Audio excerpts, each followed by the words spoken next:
L'invité de ce journal, c'est le professeur Béa Kamba. Il est vice-doyen de la faculté de Polytechnique de l'Université de Kinshasa. Professeur, bonsoir et bienvenue. Bonsoir. Merci. Alors avec vous, nous allons parler ce soir d'un projet que vous soutenez à corps et à cri depuis un temps et qui malheureusement se trouve encore dans les fardes du gouvernement. C'est le projet de création des grandes écoles polytechniques et d'ingénierie. Professeur, une première question. Pourquoi créer des écoles de polytechnique et d'ingénierie maintenant? En fait, quand on prend le reportage que vous venez de faire passer, vous voyez l'état de nos écoles. Ça caractérise le sous-développement dans lequel on est, qui est défini tout simplement par le PNUD, par trois éléments essentiels. Nous avons d'abord l'accès à l'eau, donc l'accès à l'eau, aux infrastructures, aux systèmes de santé corrects. Deuxième élément, c'est les niveaux d'éducation de la population. Troisième élément, les revenus. Faute des revenus, faute d'industrie, on se retrouve dans cet état qu'on venait de montrer. L'importance de ces écoles, c'est que nous voulons que les pouvoirs publics se décident d'arrêter ce que nous venons de voir. De se dire maintenant, stop, on veut nous développer. Et pour se développer, il n'y a pas 50 stratégies. Il faut former beaucoup d'ingénieurs.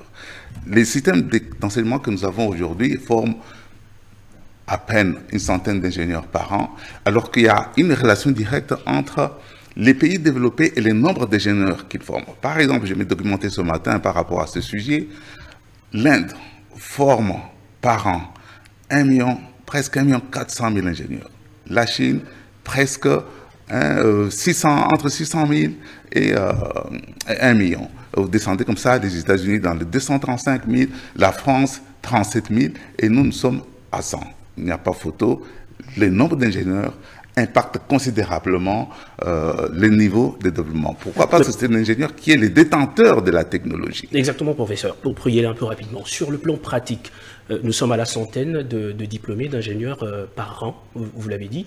Quels sont les indices importants que le gouvernement peut utiliser pour essayer d'appuyer ce projet sur le plan pratique, avec déjà la centaine d'ingénieurs que nous avons? En fait, on ne peut pas... D'abord, il faut décider de dire, voilà, nous voulons nous développer. Pour se développer, il y a une décision volontariste qu'il faut prendre. Il y a une politique qu'il faut mettre en place. Je vous informe que l'UNESCO a fait un rapport en avril l'année passée. Je vous rappelle que ce projet est inscrit au programme du gouvernement. Pour l'instant, il est dans les tiroirs. L'UNESCO fait des recommandations.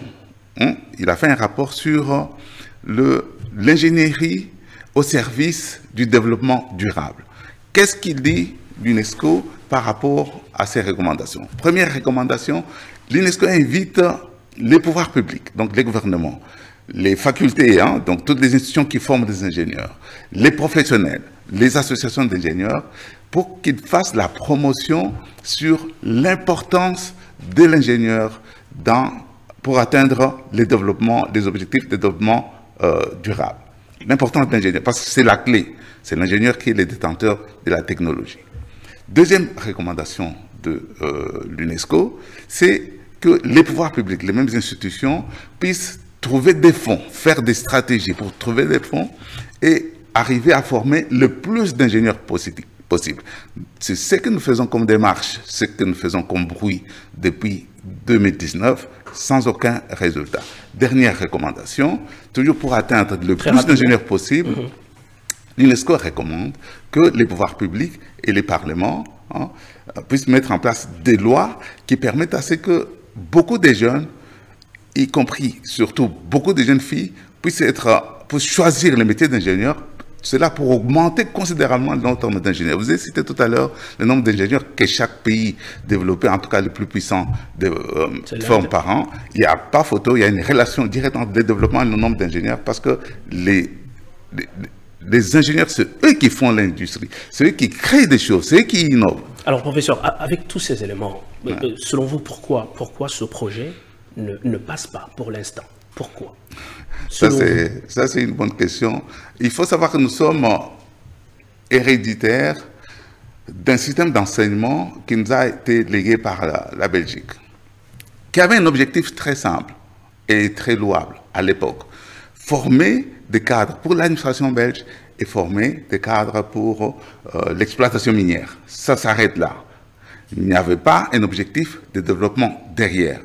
Et nous sommes restés avec ce système des Belges. Sans les Belges, forcément, l'État ne fait rien pour pouvoir changer cela. Ce que nous proposons dans notre projet, c'est que nous disons que l'État doit se dire, maintenant là, on doit nous développer. Ça veut dire qu'on doit financer l'enseignement. Ça veut dire qu'on doit financer la recherche intensément. Ça veut dire qu'on doit se donner des objectifs du genre, voilà, dans les 30 ans qui viennent, parce que c'est un projet qui nous projette dans l'avenir. Ce n'est pas un projet pour 5 ans, c'est un projet qui dit, voilà, dans les 30 ans qui viennent, nous devons être capables de former au moins 50 000 ingénieurs par an, si pas 60 000, etc., et nous mettre sur la voie du développement. Alors, vous l'avez dit, le projet se trouve dans le programme du gouvernement. À l'action 247. Nous vous laissons quelques secondes, 15 minutes pour lancer un message, par exemple, au gouvernement. Qu'est-ce que vous direz en 15 secondes, 15 secondes? Je pense que ce que je venais de dire est largement suffisant. Nous invitons les pouvoirs publics à suivre les recommandations de l'UNESCO. Peut-être avant, ils ne suivaient pas mes recommandations, mais maintenant qu'on voit bien que les rôles de l'ingénieur est bien inscrit, parce que quel est le premier objectif du développement durable? C'est éradiquer la pauvreté.